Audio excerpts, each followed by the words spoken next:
Good evening, everyone. I am Dublin Mayor David Haubert. Thank you for joining us tonight for this virtual public safety community conversation. I am joined tonight by Dublin Police Chief Garrett Holmes and the Dublin City Manager Linda Smith and the Assistant to the City Manager John Stefanski. I want to start by saying that the entire Dublin City Council, the Chief of Police, our City Manager and I are all unified in condemning the killing of George Floyd. It was unjust and unnecessary.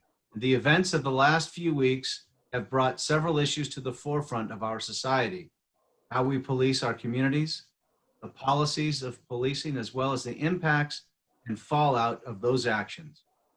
As we navigate through this period, we know that citizens across the country and here in our own communities have questions about police department practices and the use of force. Chief Holmes continues to receive many inquiries about Dublin Police policies and practices. Therefore, we thought it was best for our residents to hear from Chief Holmes directly. So we have already received several great questions from you. We'll attempt to answer as many of them as we can here shortly. And if anybody has additional questions, we would like to ask that you please submit them through the Q&A button on the bottom of your screen. We have about an hour tonight, but this is just the beginning of the conversation. We'll do our best to get through as many questions as we can. So now let's get started by asking Chief Holmes to join us here for the rest of the conversation. Chief? Hey, good evening, everyone. And I just want to thank everybody for being part of this conversation. It's very important. It's taken off to a national level, and everything from local, state, and federal government. We're all going to be part of that conversation, and it's great to have everybody's input because we're all in this together. And what I'd like to do is I'd like to kind of start off tonight by going through a PowerPoint presentation of about 15 slides, just so that I can, it'll kind of help set the stage and answer quite a few of the questions that we've had submitted so far. So let me see if I can get this technology to work here.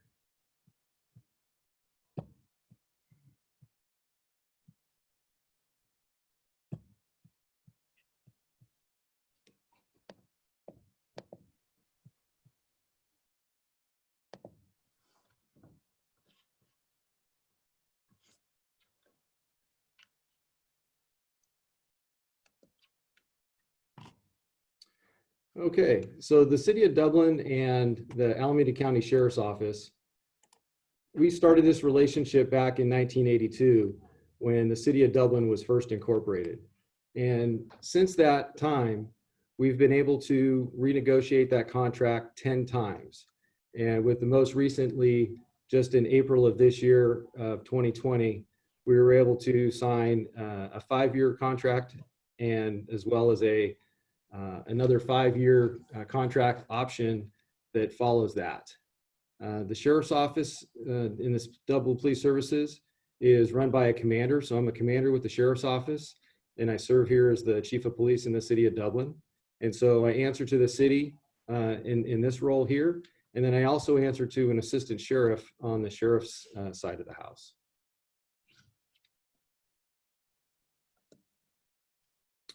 So currently we have 59 sworn officers here in the City of Dublin. We have 4 sheriff's technicians and 4 professional staff that are city employees. And our current 2020 budget, or 1920 budget, is right around $20 million.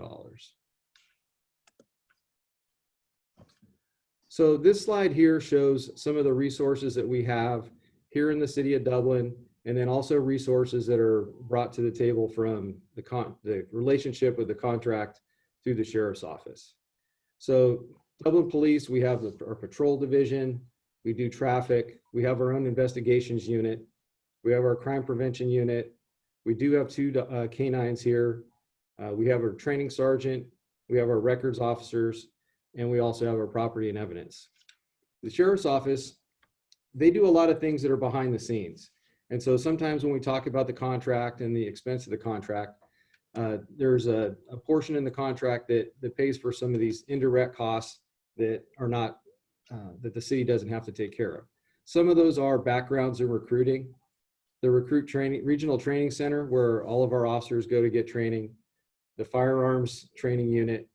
We do have an officer here who is a member of the unmanned aerial system. Otherwise, people refer to it as the drones, which we are able to utilize many times to help look for missing persons or try to apprehend suspects.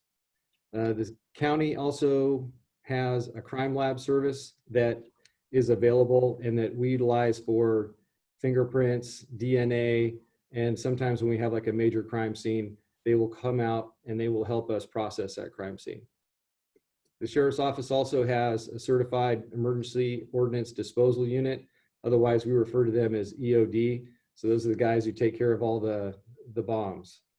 There's a special response unit, otherwise known, some people refer to that as a SWAT team, and a crisis intervention unit. And so we actually have a couple of our members here that are assigned to Dublin Police Services are part of the crisis intervention unit. The sheriff's office also has the search and rescue unit, which we've utilized on occasion when we're looking for missing children. And then there's some other additional assets that are available there. This here kind of sets up the organization chart of how we're currently structured here at Dublin Police Services. As you can see, I have a captain directly under me. It's Captain Nate Schmidt. Captain Schmidt oversees 2 lieutenants. One of our lieutenants takes care of the patrol side of the house. And so he has a couple of the patrol shifts and those officers, as well as the traffic unit and the property and evidence technician. And then Captain Schmidt directly oversees the crime prevention unit, which includes our school resource officers, our administration sergeant, and also the records division. And then we have another lieutenant who runs the investigation side of the house, as well as 2 other patrol shifts. And as you can see here in the flow chart. So this slide here shows you gives you the link for the crime statistics here in the city of Dublin.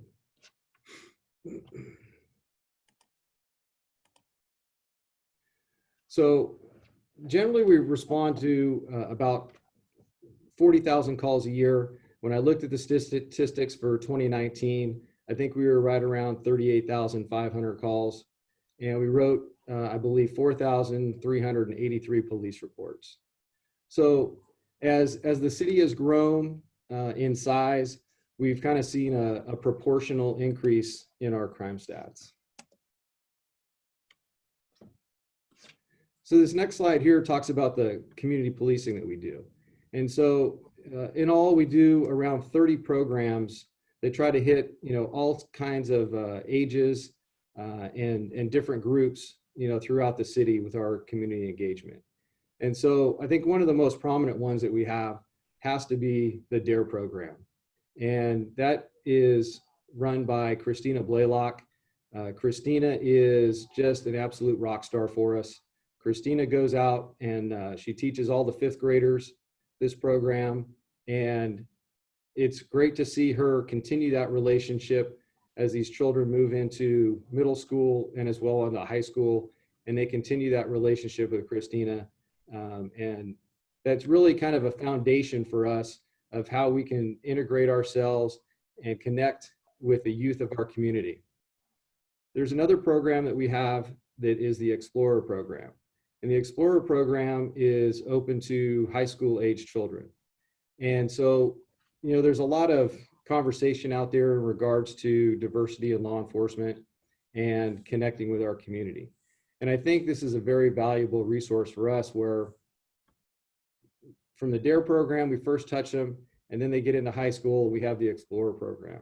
And so if there's folks that are interested in law enforcement, this is a great opportunity for them to come on board with us. We can teach them, train them, guide them through high school years. And then once they get out of their high school, they can promote to a cadet. And a sheriff's cadet, those folks, they are provided an hourly salary as well as benefits. And so it's kind of a first job for quite a few folks. And that job, once you get through college, usually they're working 20 hours a week for us, and then they're also carrying a full load in college.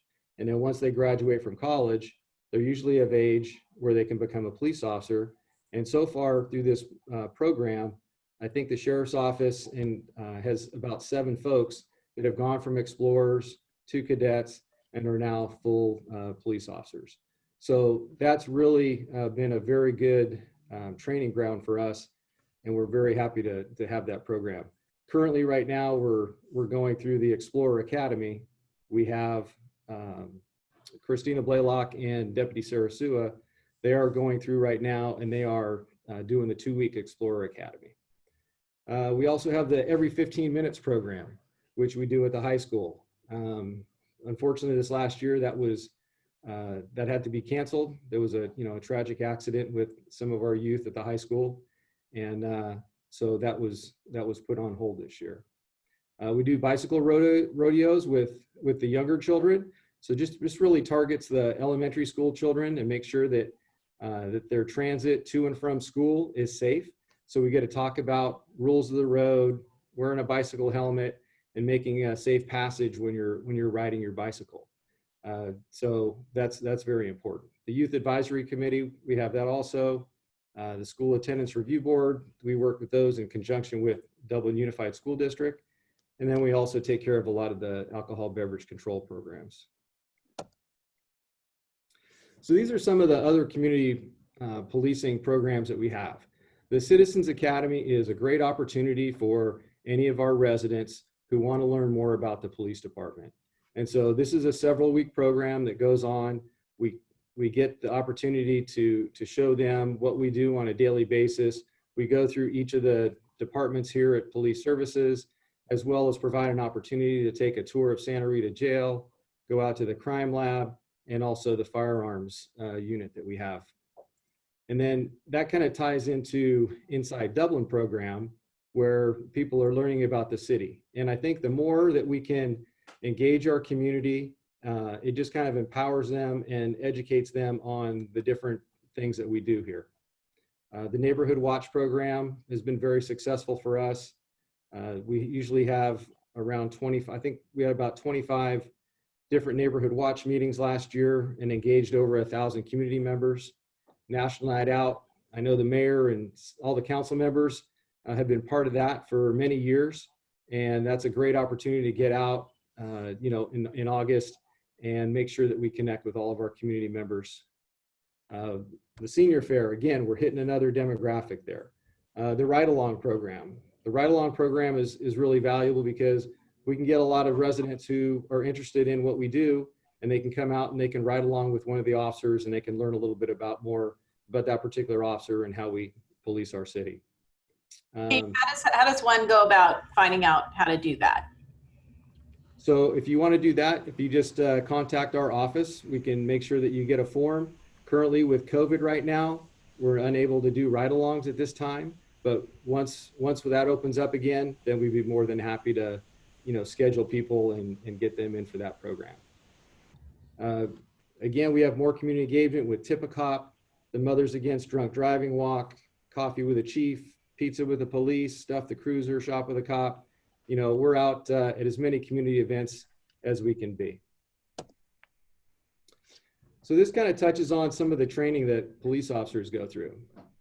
So all the police officers in the state of California, they fall under a commission called POST, Peace Officers Standards and Training. Now that commission sets the curriculum for law enforcement officers throughout the state of California. The academy is roughly 6 months long, around 1,046 hours of training. And I've listed some of the topics here that are covered in the 42 plus learning domains that have to be mastered by folks that are trying to become a police officer. So there's a lot of book work that's involved. There's a lot of test exams that are involved. There's driving, there's firearms, arrest and control techniques. And all of those are, they must successfully master each and every one of those in order to be certified by POST. Hey, Chief, I see de-escalation there. And so I know that's a topic of question that we have. We actually have de-escalation training. Yes, we do. And that training is not, it doesn't just take place in the academy. And I think, that's the foundation. That's where it all starts, is at the academy. And then once the folks get out of the academy, then they're going to go into, on the sheriff's office side of the house, or if they're going to another police department, they're going to go through a field training program. And so, again, they get even more immersed in a lot of the topics that we have. Then after that, there's numerous trainings that officers can either put in or are assigned to throughout their career, where they're getting ongoing and up-to-date information on all of these different topics that we have here. Here again, recognizing implicit bias, preventing racial profiling, procedural justice, all very important topics. So all of these, really kind of hit on, what's going on right now. And so it's very important that we continue this training and just, continue to emphasize the importance of it. So the sheriff's office is the one that sets the policies and procedures that we follow here at Dublin Police Services. So the sheriff's office has their own research and development unit. Planning and research is what it's called. And what they do is they make sure that all of our policies are in accordance to local, state, federal law, the Constitution, and case law as it evolves and changes. And so those different policies are constantly updated. And so the way that we try to get it out to all of our officers is there's an electronic system, which is called the Document Management System, DMS. And what that does is there's an inbox for every officer. And so the officers are responsible to go through those, review those policies, and sign off on those. And so that's one method. And then these are covered, our use of force policy, which is kind of at the forefront right now for police agencies across the nation. That policy is covered every single time our folks go up to the firearms range or have any kind of arrest and control training. So that policy is covered multiple times throughout the year. The other thing on here is that we've received quite a few questions on is the Campaign Zero, the 8 Can't Wait. And so the 8 Can't Wait is a program that we've taken a look at. We've received a lot of inquiries, and we feel that most, if not all, of our policies directly align with the spirits and recommendations of the 8 Can't Wait. And so I think that we're in good ground there. Body cameras. So website, is that on, Chief? Is that on the City of Dublin website? We're working on getting that posted. It should be up there, within the next couple of days. Got it. Thank you. The other thing that kind of helps us out, that is kind of twofold for us, is the police body cameras.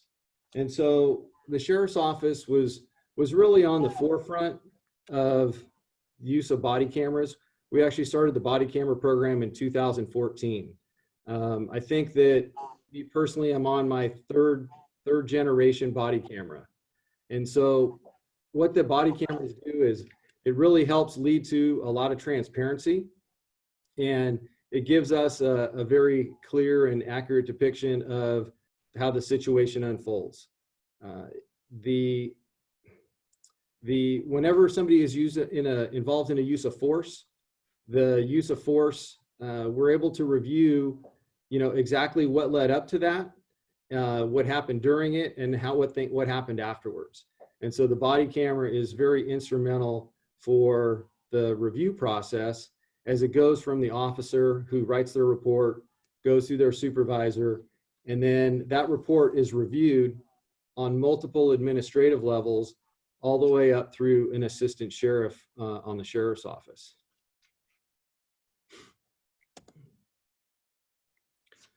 So when we look at use of force by an officer, every use of force has to be documented in a police report. It's captured on body camera, And like I said, that it goes through the review policy.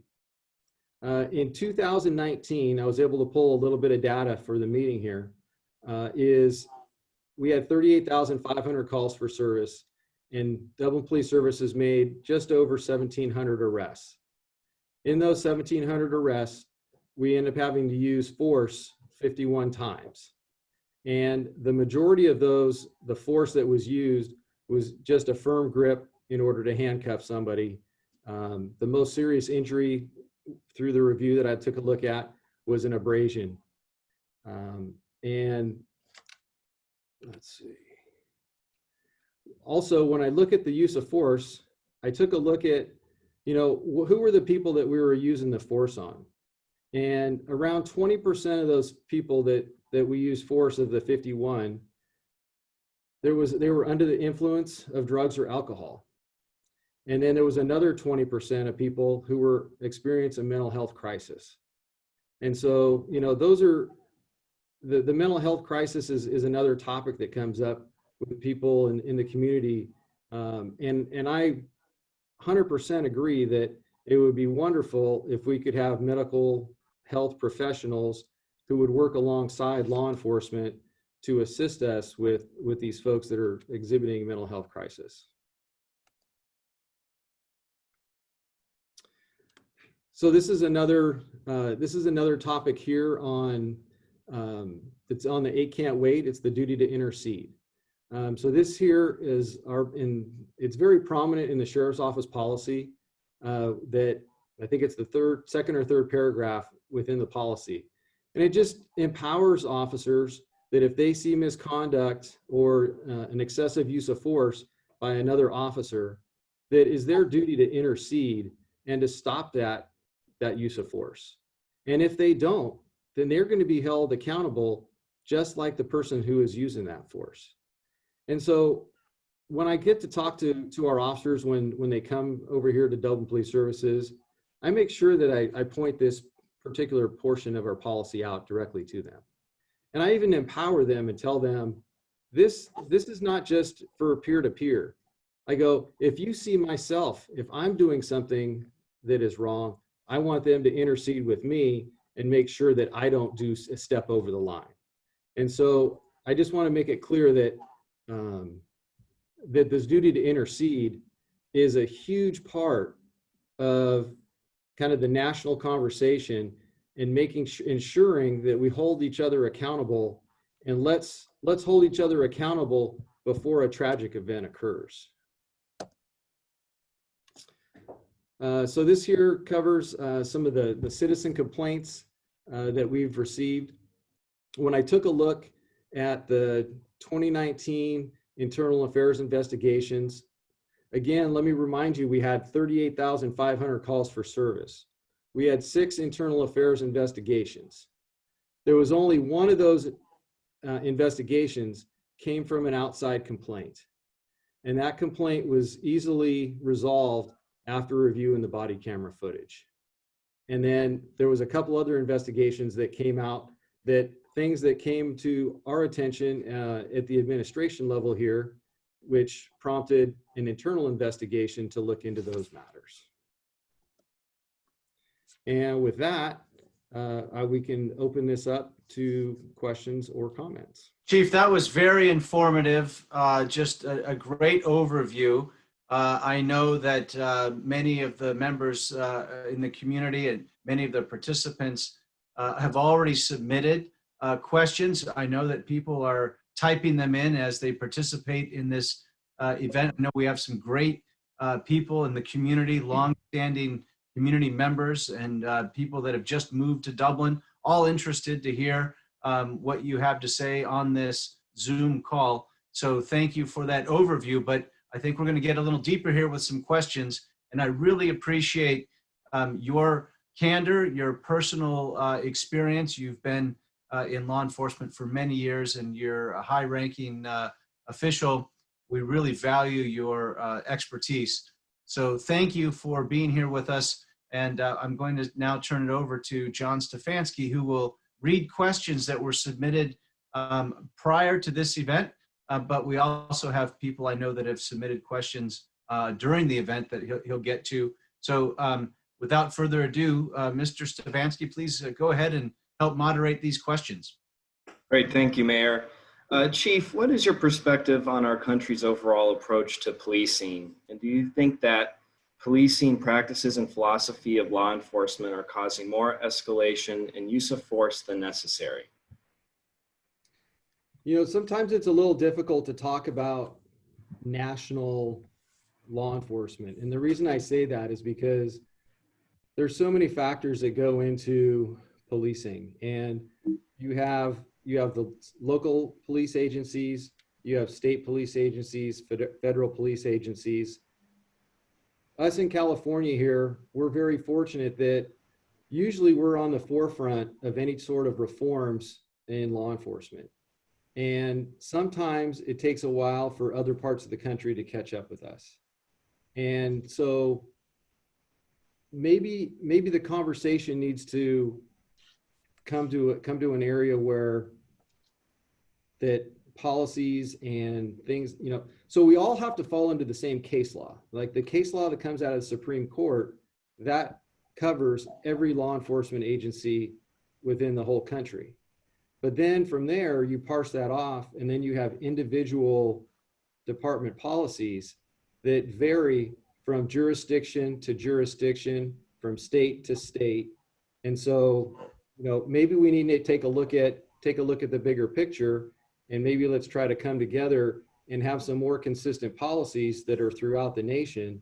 And then therefore, you know, everybody's on the same playing field, and there's communities feel that what's happening in one city is going to happen in theirs.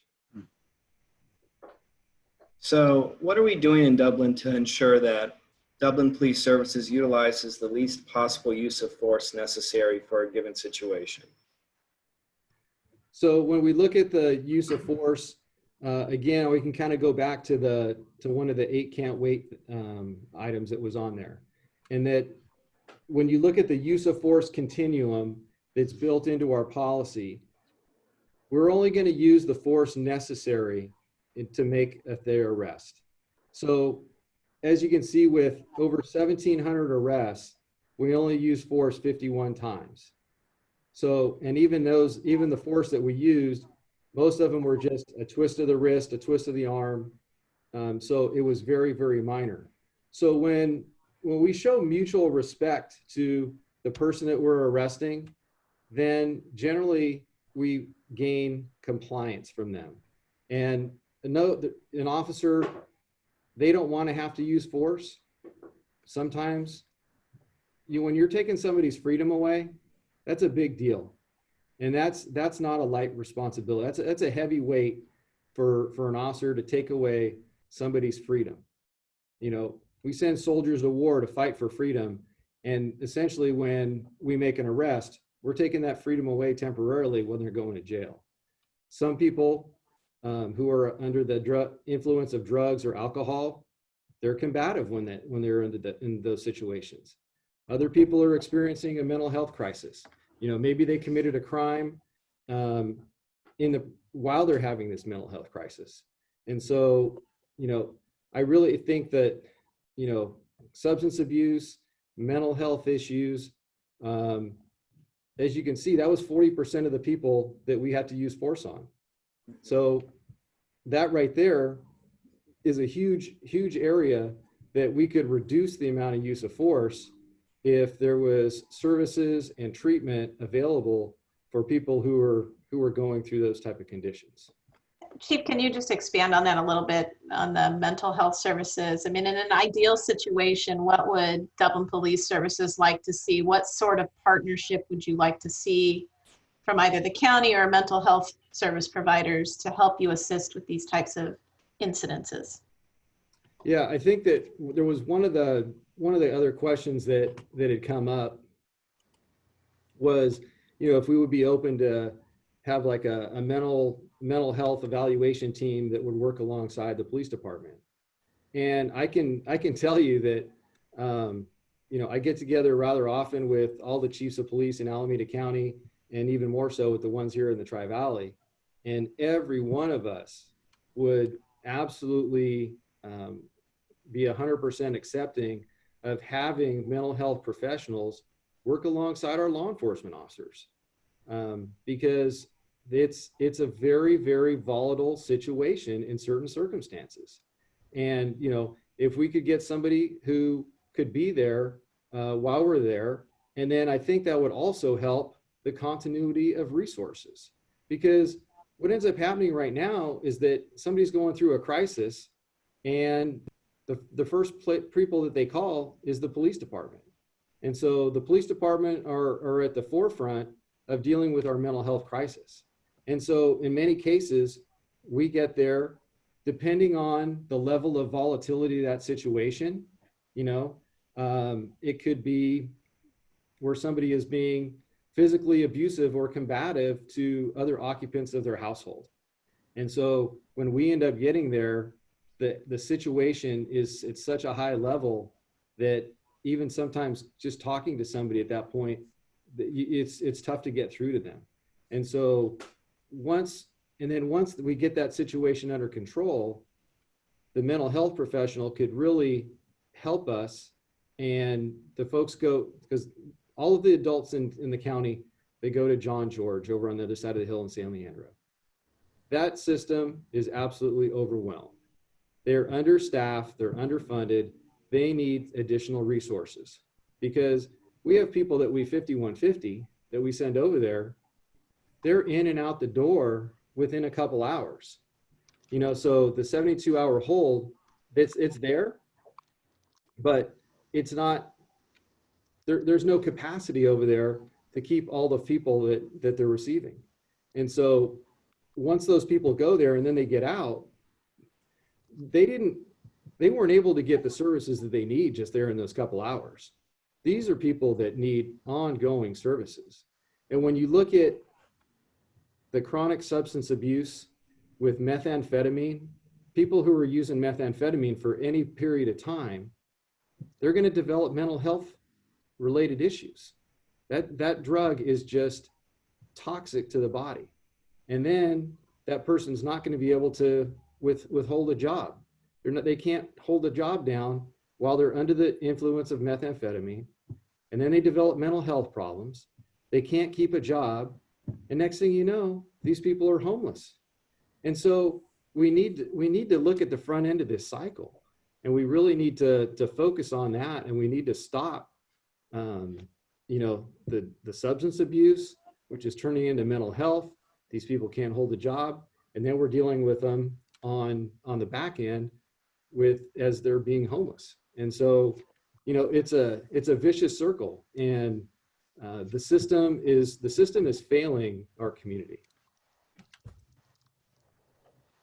All right, so changing gears here, Chief.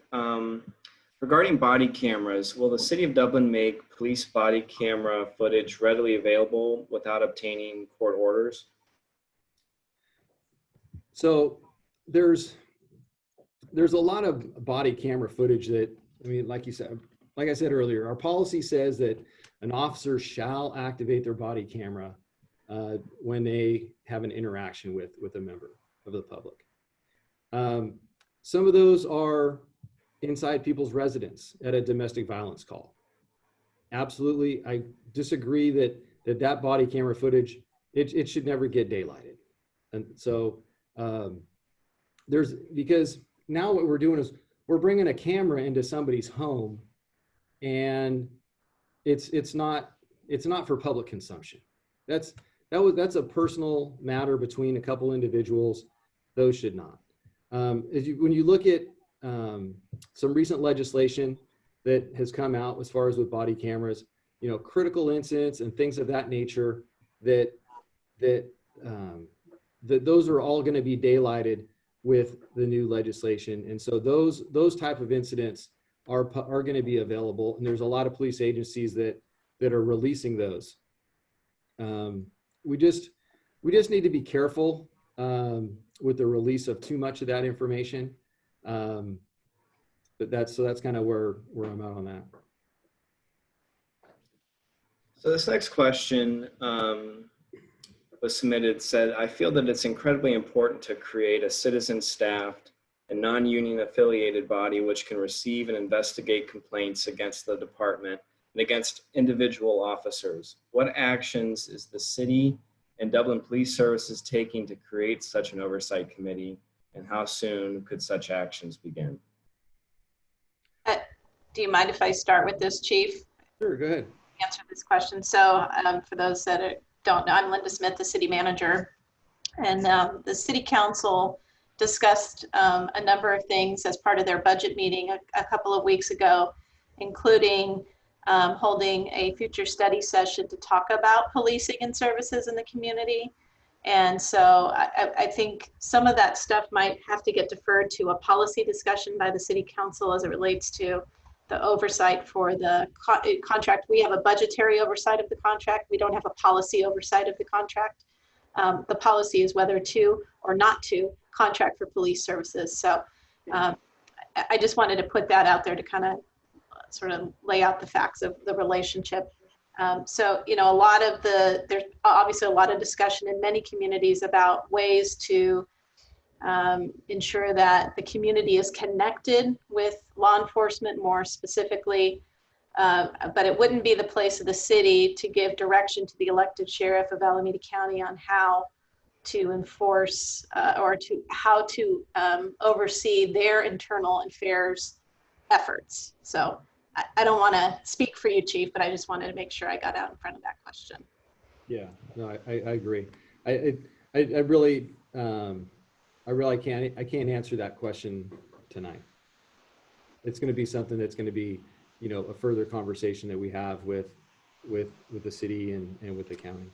I can tell you and weigh in from my perspective that listening to the community and hearing what they have to say is very important, and providing that feedback is also going to be very important. Open channels of discussion, transparency, listening to one another, all things that I feel very strongly about personally, and feel that majority of the council also agree. But absolutely want to reinforce what our city manager said, in that we have more of a budgetary oversight and more of a whether or not to contract oversight as opposed to detailed policies. But communication and transparency, something that I think we're very committed to. Mm-hmm. And John, before you move on, perhaps, I know Chief Holmes and I have talked about this already, but maybe you can speak a little bit to the sheriff and the sheriff's command structure and their response to what's been going on and the things that they're trying to do to create more outreach into the community. I know we met with the undersheriff last week to discuss this. Maybe you can give people a little bit of insight into the sheriff's thinking. Yeah, the sheriff's office, you know, we constantly look and evaluate best practices. And, you know, we want to make sure that we're as transparent as possible. And I know that not at last night's council meeting, but the week before, you know, we had talked about, I had laid out some of the things that we'd like to do as far as putting out an annual report from the police department, as well as being involved in some other community engagement. You know, the study session that's coming up. I know Nate Miley is working on a racial justice and police accountability group that I've been invited to. And so, you know, I want to continue the conversation, you know, with our community on that. All right, so the next question is, will Dublin Police Services notify complainants of outcomes of IA investigations? And does the sheriff's office get copies of Dublin Police Service complaints?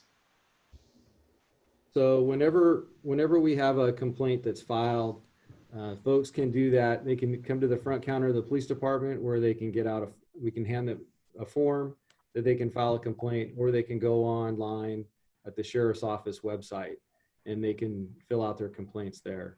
Once that investigation is completed, then the person who's involved in both the officer and the complainant are notified of the results of that investigation.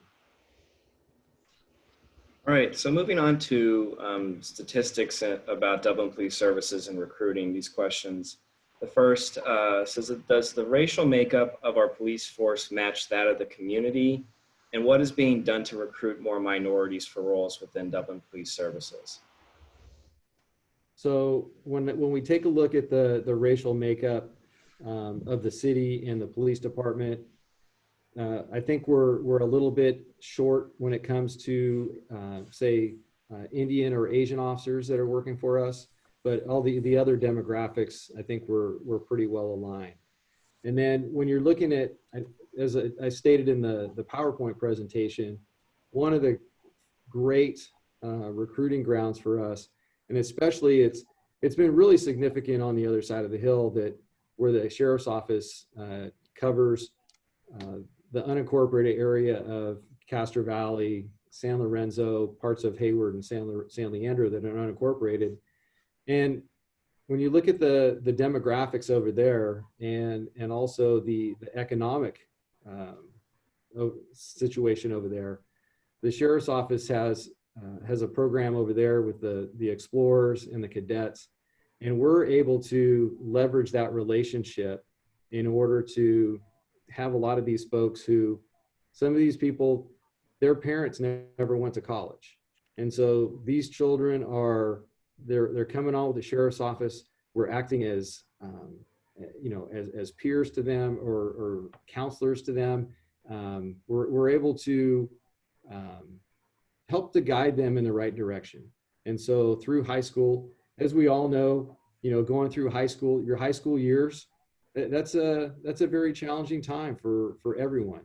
And then as you hit that senior year, there's a lot of kids here, unfortunately in Dublin, the expectation is that all those kids are going to go to college.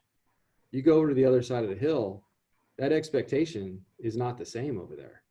And so going through the program with the explorers and then onto the cadets, we're able to help guide those individuals, stay out of trouble. Let's make sure that they're on the right path to success.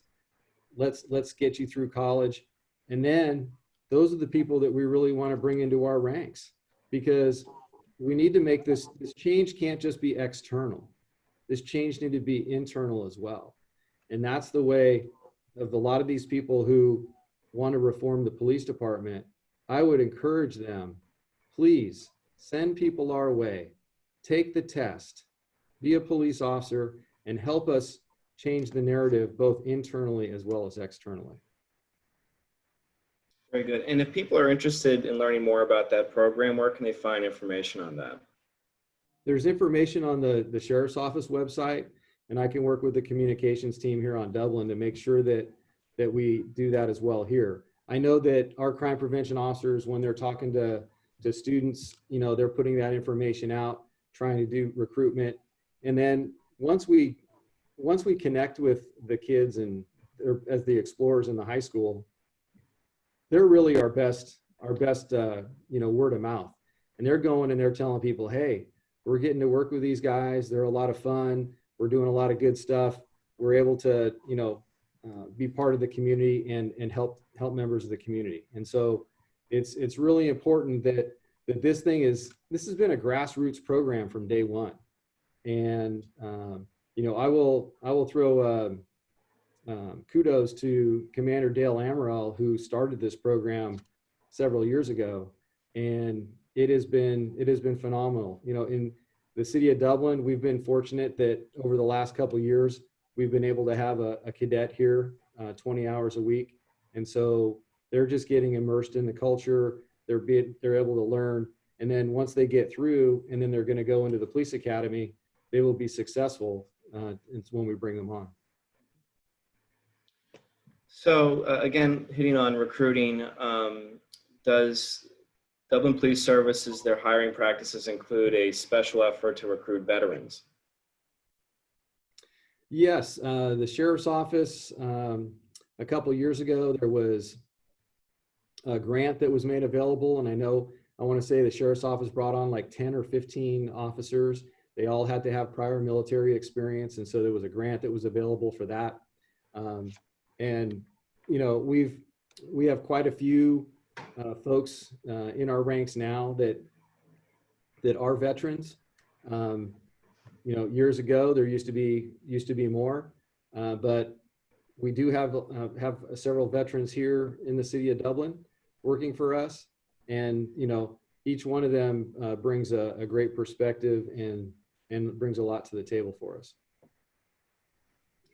Great. So these are just some more general questions about Dublin Police Services in the city of Dublin.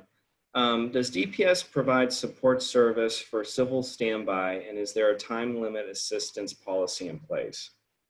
And that's a little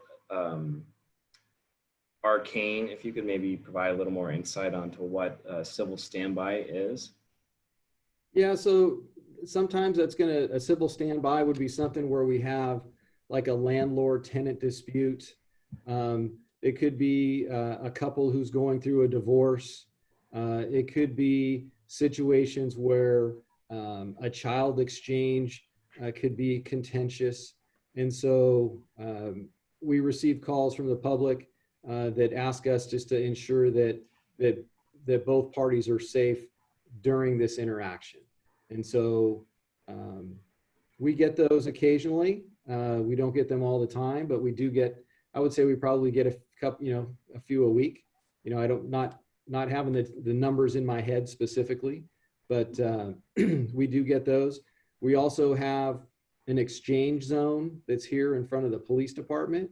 And so that has turned out to be successful. So people who are buying products online, or if they're doing, again, a child exchange, they're able to do that in front of the police department, where we do have security cameras that are monitoring that activity. And then they feel comfortable being in the police department parking lot because they know that if assistance is needed, it's going to be close by. Chief, let me just say that we know in the healthcare world that prevention on the front end often leads to a lot less cost for a body, say, to get more ill over time. Prevention's better than going to the hospital. Things like our drug take-back program, things like the exchange zone that you mentioned, I think that they help prevent on the front end what could end up being a bad domestic case. In the case, for example, of maybe in an exchange where the adults don't get along, or taking back drugs so that they don't end up in the wrong place. These are all things that we do on the front end. I think our SROs that are in our schools and some of the things you talked about earlier in your presentation, things that we do to help keep people safe and to have safe behaviors before bad things ever happen, I think seems to be commendable by you and your staff. Thank you. So this next question is about the city of Dublin and why the city of Dublin contracts with the city, with the county. Are there any thoughts of having our own city police? Well, I don't suspect that. No. I was going to say, I don't suspect that Chief Holmes would think that that's a good idea. Look, I mean, I think I won't speak for the mayor. I'll let him say what his thoughts are on this. But, there's a number of benefits to having a contract with the sheriff's office. One of the things that the chief and I have talked about recently, and I know it's a conversation, a public conversation that's happening now about workplace culture, right? The police culture, and the uniqueness of the contract and the uniqueness of this relationship is, within the sheriff's office, this is a coveted place to be in Dublin, and working in more traditional policing roles. And so it affords chief the opportunity to select people from the sheriff's office that meet the needs of the community, and he has a sense of the quality and the character of the folks that he brings in. And, if he finds he's in a position where he can't, it's not somebody that is working for us, he's able to move that person to another assignment within the sheriff's office. Not everyone's cut out to do policing, but there's a lot of unique positions that are in the sheriff's office that might be more well suited for those individuals. And I don't mean to take your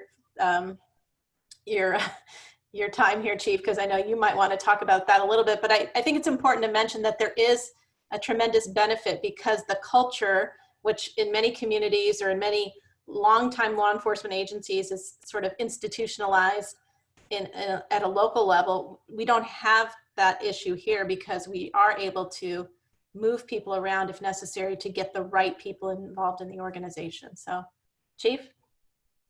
Yeah, no, the mayor, did you want to say something?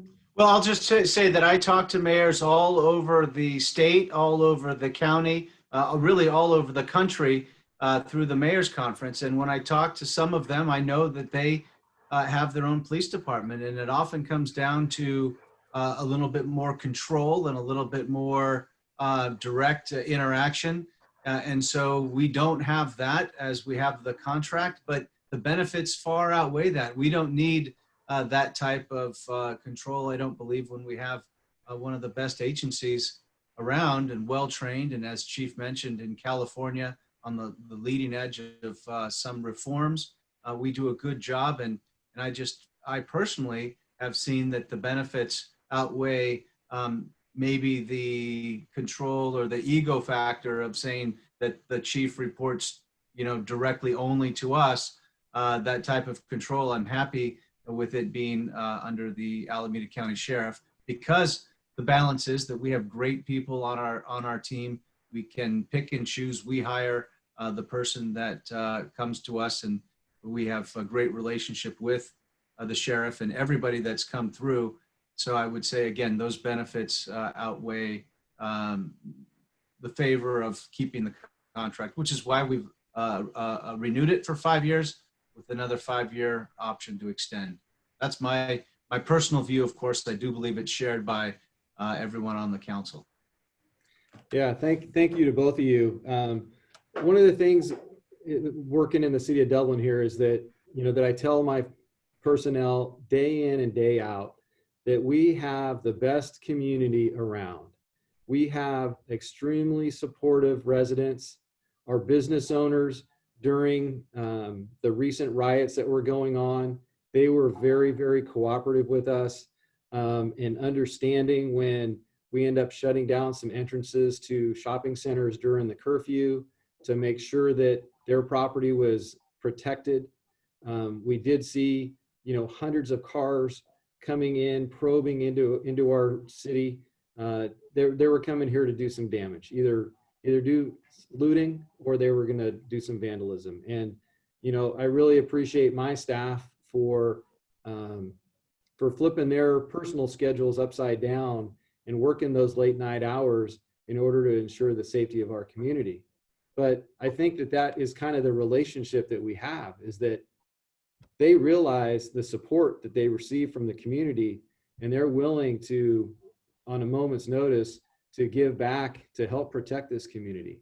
And then I also tell them day in and day out, I'm very fortunate and that we have such a supportive mayor and city council and city manager that, the safety of the community and taking care of police services is very important to all of you. And I greatly appreciate that.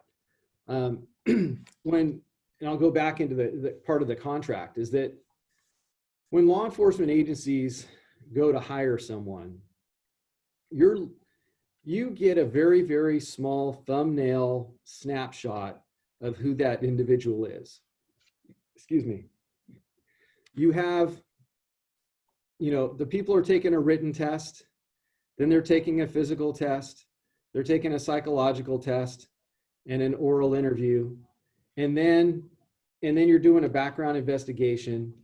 And with that small snapshot, you're trying to make your best hire, because you need to really delve into the character of that particular person, because that person is going to be with your agency somewhere between 20 and 30 years.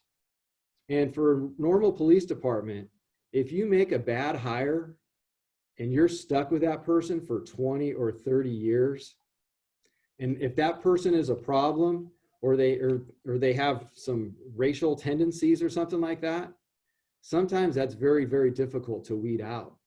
And especially with the way that, and it's not unique to law enforcement. I've heard this in other professions with school teachers, with doctors, with attorneys. If there is a person who is not able to, if they're not cutting it and they're making mistakes, a lot of times it's very difficult to get rid of that person. And so, that kind of is some of this conversation now as far as about police misconduct. And so, like when one agency is looking to an officer is going to lateral transfer to another agency, it's really incumbent upon that police agency to do their homework and go back and take a look in some of those personnel files and see what those employee evaluations were before you bring that person over onto your agency. And there's not a chief around that's going to want to take somebody who has some baggage from another agency and bring them over to their agency. We don't need that. We can't stand for that.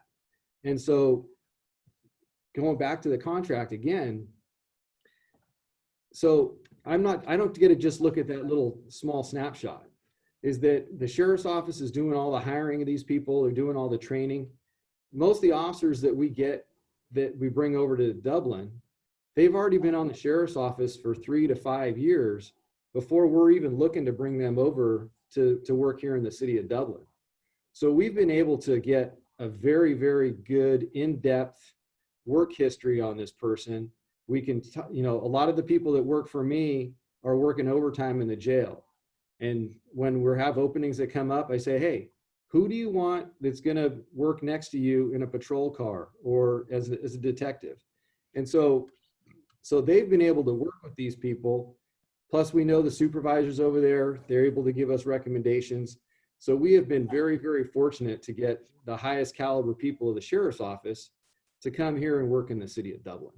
So I know that was a long-winded answer, but there's just so much that goes into the contract. Most police agencies, they usually have about 10% of their police force that is out at any one given time. And so, if you look at us, we're 59, let's say we're 60. If we had 6 officers who were out constantly, that's more than one patrol officer per shift. That really starts impacting your services that you can provide to the community, whether it be on the front end with patrol, in your crime prevention program, or even in your investigations unit that you're trying to, work on all these more serious crimes. And so in the contract, we make sure that the contract is backfilled. So we only have an officer out for 10 days, and then the sheriff's office is contractually required to backfill that position. So we're always floating at full staff. And then in addition to that, we've also become a training ground for some of the other units on the sheriff's office. And so our field training officers here in Dublin, some of the other contracts that the sheriff has, they really like the product that we're putting out here in Dublin. And so there's only 2 places where you can get trained on patrol on the sheriff's office. One is here in the city of Dublin, and the other is on the other side of the hill at ETS. Well, ETS, they're always in a constant state of flux, and they're training their own folks there. So fortunately, since we're always fully staffed, we have the ability to train some of the other folks for some of the other units at the sheriff's office. And I had previously been assigned at the Oakland airport, and we were able to train all those people. And I still get calls from the aviation coordinator over there, who is very thankful that when I came back here to Dublin, that I took care of the airport still and made sure that we trained everybody, to the level and the character that we have here, to go back and work over at the airport. And I'll just finish up with the field training program. It's very, very important that we get people of high moral character and integrity to be in that position. And it's the same thing over at the jail for the jail training officers, because even for myself, I've been on for 26 years, but I can remember the people and the lessons that I learned from when I went through the field training program, because you're sitting side by side by that car, by the person in that car, and they're evaluating you constantly throughout the day. And our field training program is 15 weeks. And so for 15 weeks, you're shoulder to shoulder with somebody who's training you. And they want to make sure that when you get out of the training program, that you're going to be able to be a good partner for them. They don't want somebody who's going to be a problem for them. And that's one of the things too, is when the folks come into the training program, I personally talk to all of them, and we go back to the slide on duty to intercede. And I don't care if you're a field training officer or a trainee, you need to know right from wrong and what the law says. And if that training officer is doing something that is out of line, then that trainee needs to have the strength and empowerment in order to correct that. From what I understand out of the Minnesota incident is that, two of those officers had like 3 or 4 days on, and the officer who had his knee on the George Floyd's neck, he was one of their training officers. And so it's a lot of time, it's difficult for people to challenge one of their peers or somebody that they probably respected as they went through the training program.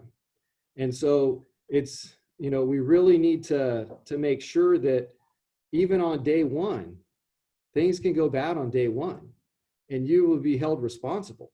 And so they didn't intercede in that particular situation, and George Floyd lost his life. And now they're going to lose their jobs, and they're going to go from wearing a badge to being in custody. And so, when you look at it in that context,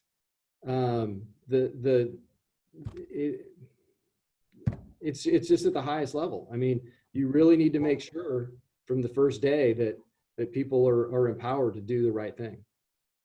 Hey, Chief, I know that the incident is still heavy on everyone's heart and everyone's mind, especially yours, because you're in the same profession. I want everybody to know, and I know that your profession is a lot of questions being asked, perhaps rightly so, but not every officer is like that training officer in Minnesota. And I want you to know, you talked about recruiting. The people we recruit are not that type of officer. We recruit great people. You are not that type of person. The people that work in Dublin are not that type. And we can't let, we have to be cognizant that happens, and we have to root it out and stop it.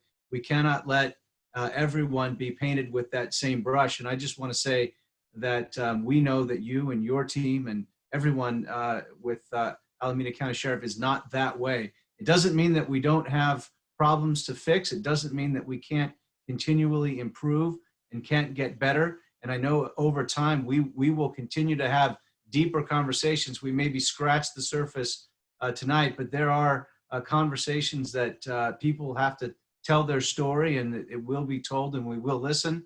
We always get better, but we are not that type of police. We don't hire those kinds of police officers, and we don't have them, and that's not who you are. I know that as a person. So we stand by you. We stand by our team. But again, we're going to continue to have the conversation and continually improve. And I want you to know that. Yeah, thank you. I appreciate your support. And like I said, I put that out to our personnel all the time. During the COVID, there still is a pandemic, right? I mean, I know that it seems like we've kind of forgotten that with everything else that has gone on. But while that was going on, and even through the difficult times that we've had in the last couple of weeks since the George Floyd incident, the support from the community, from the police department, I can't tell you how much support that we've received. It is absolutely amazing. We were before the George Floyd incident, it wasn't COVID-19 for us. We were calling it the COVID-20 because we'd all put on 20 pounds with all the food that we were getting here at the police station. So it was, the support from the community goes a long way, and our personnel, it just makes them want to do even better. So John, have we covered off on all the big topic areas? We've talked about diversity. We've talked about use of force. We've talked about training. I know that you, as you were getting a number of questions, and now we have 32 new questions in our Q&A, Are there any areas that we have yet to cover that we can ask the chief about more specifically? I think there's only maybe probably one more question, I think, regarding, the funding of police services. But other than that, we've covered all the major topic areas and all the other questions that we received. So I think to the question of statistics, I'm seeing some of the Q&A on our that we're getting in the feed relate to statistics. Currently, the website's only up to date on 2018. I think, Chief, you mentioned this earlier. We're working on updating our information on our page in the next couple of days. We've already sort of covered off on the issue of training. The night of the looting incidents that were occurring around the Bay Area, there's a follow-up question regarding, you mentioned the number of vehicles that were attempting to gain entry to the city. What sort of determination, how did the officers determine that those individuals that were looking to enter the city weren't there for some other purpose other than to cause harm in the community? Is there any other determining factors that you guys used in turning people away? Yeah, there was some social media posts that were going around on some different social media platforms that were actually advertising these looting events. And one of the property managers that we have here for one of our shopping centers also is the property manager for Bayfair. Bayfair was targeted in one of those social media platforms, and unfortunately they got hit pretty hard over there. And so working the intelligence side of the house, gathering information from some of these platforms that they were putting information out on, we came up with a plan, and as well as the other Tri-Valley cities, that we really needed to make sure that we protect our infrastructure here. We've gone through, at that point, probably like a couple months of COVID where all of our businesses were closed.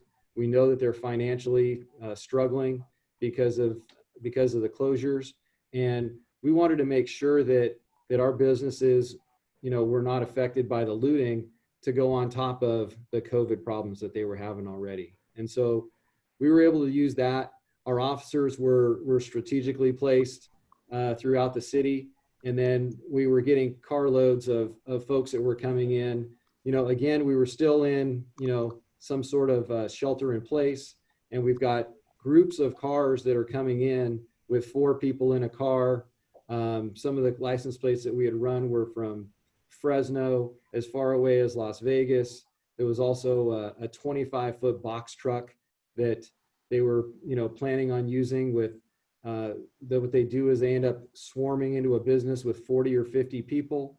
Everybody grabs what they can, bring it out, put it in the back of the truck, and get away as quickly as possible. And so our officers were talking to all these people as they were coming in, and again, you had a curfew that was in place throughout the county, and so these people were turned away.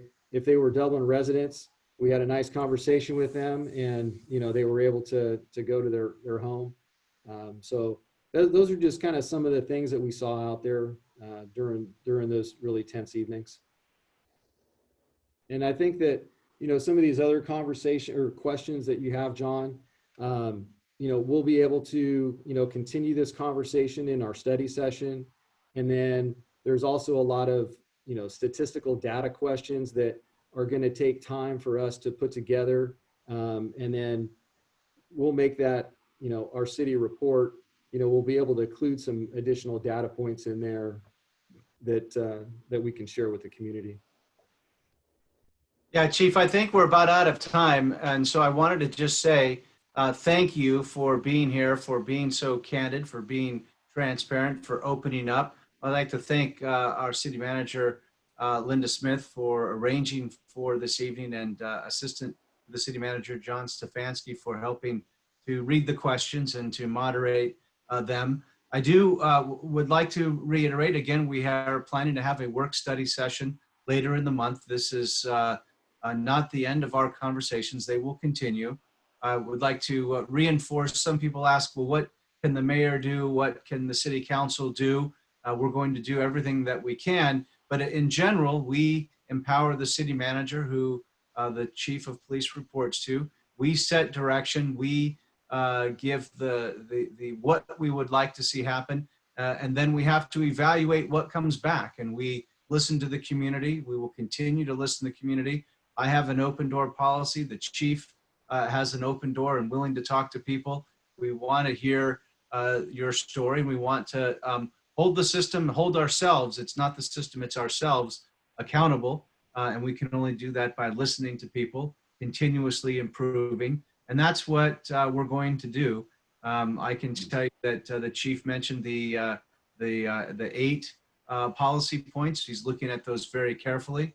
I can tell you that I have taken personally the Obama Mayor's Challenge for holding accountability and investigating into, looking into what our policies are and finding ways to improve. I know that other members of our council have even taken that Mayor's Challenge. It doesn't have to be a mayor, I don't think. You can sign up and take it, and members of my council have done that.